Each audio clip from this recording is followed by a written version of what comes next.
Welcome back. Today is step 2 of the Communicate to Build Relationships 5-day challenge. If you haven't listened to step 1, go ahead and go back and do that, because this is a process, and like any process, if you go in order, you're going to yield the best results. Now, I'm not the podcast police, so you can listen to these in whatever order you want, but if you want to get that mindset breakthrough that you've been looking for, be sure to go in order. Because there's strategy in the order of the steps, and that might be the very reason why it hasn't worked for you in the past. After all, it's better to ice the cake after it's cooled, right? I'm Jen, personality strategist and host of this podcast, Unbox Your Personality. And I'm your guide this week to having more meaningful interactions with the humans in your life, and probably more productive ones too. You're here in this challenge because you're feeling unheard and unseen or misunderstood in your business, which is likely bleeding into your personal relationships. And you want to know, what can you do to counter that so you can freely be yourself without accidentally stepping on toes or sabotaging your goals? Can you imagine how this will affect how you coach your clients or mentor your students? Because gaining trust makes your reach extend far beyond the classroom for them. And even just being able to connect better with your partner and children through these tactics. Imagine how much happier you would be knowing that those primary relationships are being taken care of. You can show up with genuine happiness every day. There's always a ripple effect, so let's ripple the good stuff. Yesterday in step 1, you learned that you have a personality paintbrush. And today in step 2, you're going to learn the 3 things that we accidentally do with that personality paintbrush that frustrates other people. And somehow, when we become aware of this, it magically takes away the emotionality out of how we react to it when it happens. Now, your task in step 1 was to paint your true self in your perfect world. And I have loved seeing your answers and reading your answers and getting to know you better. And it also confirms a trend that I've noticed when doing this exercise in the past with private clients and members of my mastermind. This trend that when you're being yourself, you're feeling these good feelings like confidence and freedom and happiness and peace.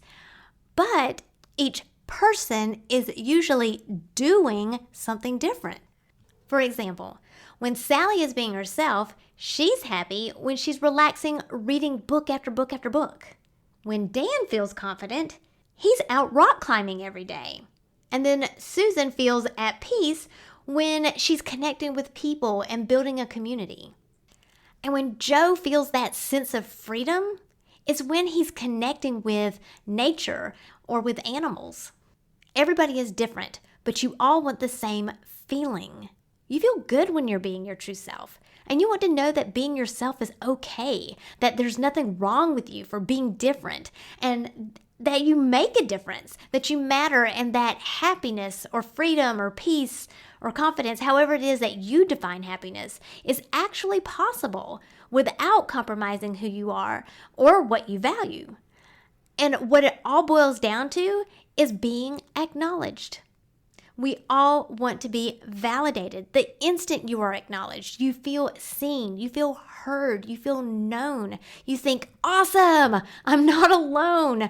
Someone gets me. Someone else does this. I am validated. And this isn't a weakness. This is the human condition. And it's just time to accept that. It doesn't mean that you're weak. It doesn't mean that you're stupid. It doesn't mean that you're less than. It just means that you're human. So, if you are feeling that, guess what? Others are too. You've seen it in your clients and in your students, right? You've seen it in your partner and your kids. This isn't anything new. People want validation. So, you acknowledge them. Done and done. But are you acknowledging them with your paintbrush or theirs? Yikes. Ouch.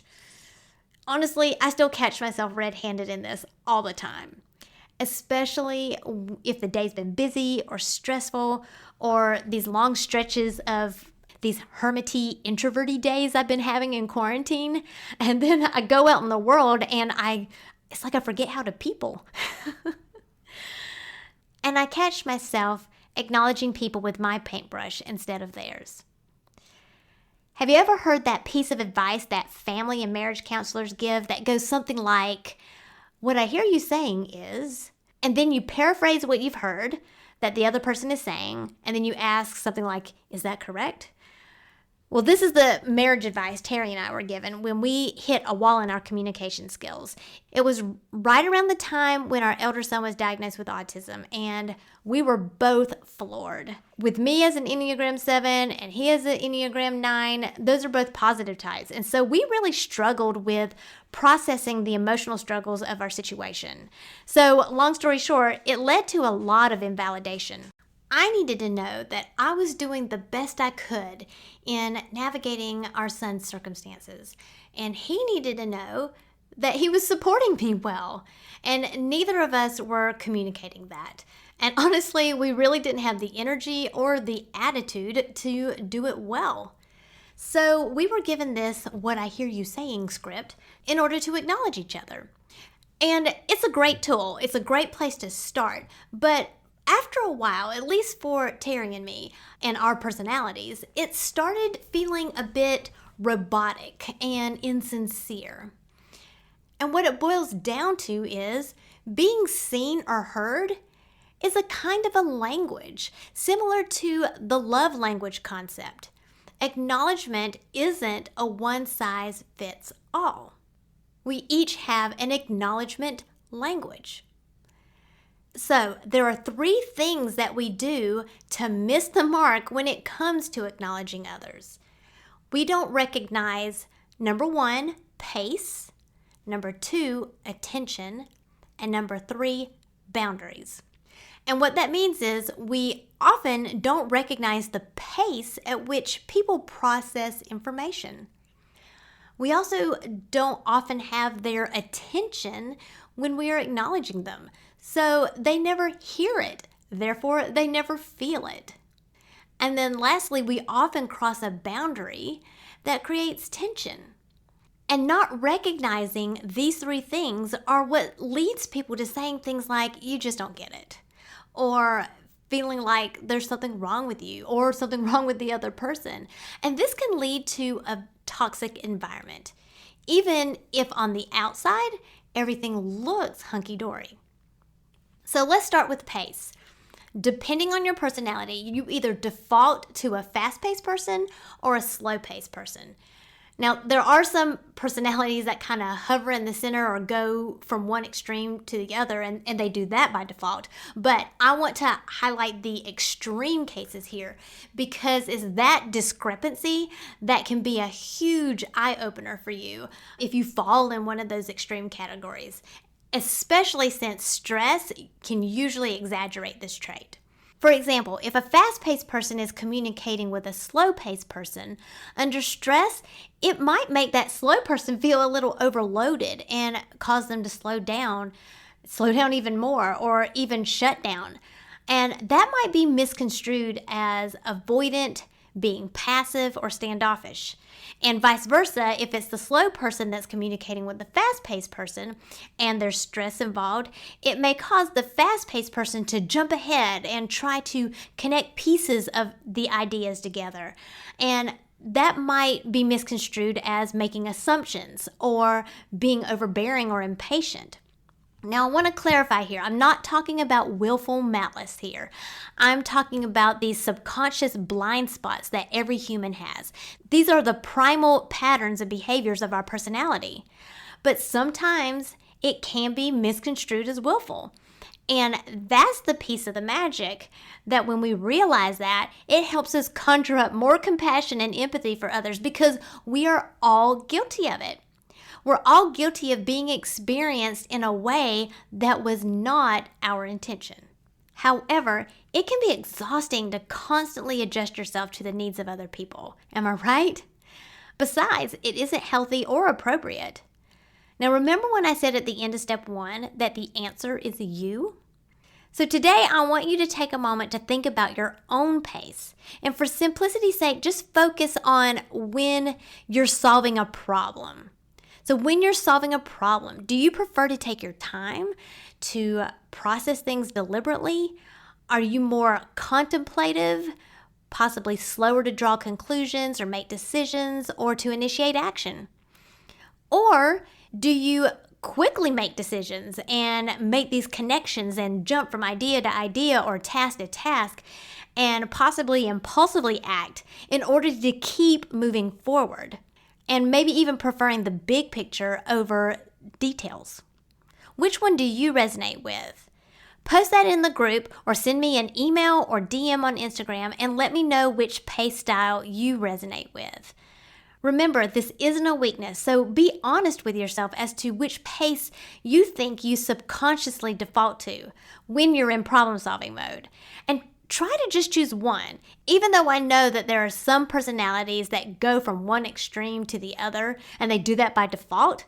They're in the minority. So really dig in before you settle on just being one of those in the middle. Remember, there's a drawing for participating, so make sure you turn in your task challenge. Tomorrow, I'm going to start introducing you to the tactics that you can use that will help you overcome these 3 pitfalls, so you can establish these connections that will build relationships without compromising yourself. You're going to learn how to handle pace regardless of who is the fast-paced person and who is the slow-paced person in the conversation. And you're also going to learn how to get their undivided attention so you know that they're listening to you. And finally, understanding the boundaries that you don't mean to cross, but when it happens, it slowly increases this wedge between you. You're going to start seeing results as soon as you start putting these tactics into practice. But I'm really just skimming the surface this week. Every situation is different. So if you find yourself needing more support, take advantage of the implementation sessions and the free coaching that you're getting this week. But after the challenge, you're going to want to take the Get Connected course. I'm going to be sharing a special offer with you later this week in your inbox, so make sure you look for that. You've got to be registered for the challenge to receive that. But even if you just go all in on this free challenge, you're going to see eye-opening moments in how you're connecting with just what you're learning for free. So today, I told you the 3 things humans do that accidentally frustrate others when they're trying to acknowledge them. They subconsciously disregard pace, attention, and boundaries. Now tomorrow, I'm going to start introducing the tactics that's going to help you communicate better and get over these pitfalls. But for now, go ahead and let me know which pace style you believe you subconsciously default to when you're in problem-solving mode.